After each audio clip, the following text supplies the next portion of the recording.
જય માતાજી। આજે આપણે બનાવીએ છીએ રીંગણનો ઓળો।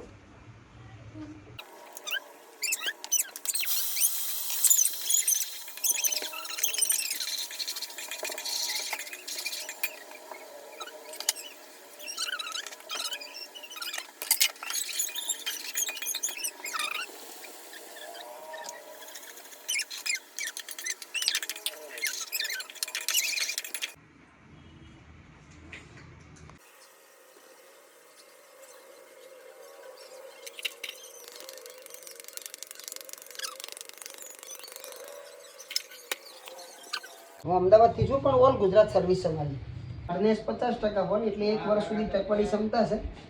એ તમને 13,000માં પડે છે, બરાબર। પછી હવે 10H કોટિંગ 10H કોટિંગ જે છે એ 2 વર્ષનું છે। 2 વર્ષ સુધી એની હાર્ડનેસ 50% છે। આ હાર્ડનેસ એટલે ગાડીના કલર પર ચડવાની ક્ષમતાઓ છે, સમજો સર, બરાબર સર। એ તમને પડે છે 15,000। કંપનીની વસ્તુ છે, મારી પાસે એસેસરીઝ જે છે ડીલરશીપની અને કંપની પ્લાન્ટમાંથી જે આવે છે પણ માર્કેટ કરતાં ડીલરશીપ કરતાં બહુ ઓછા બજેટમાં કસ્ટમરને નાખી આપ્યા છે। કોઈ લોકલ દુકાનની એસેસરી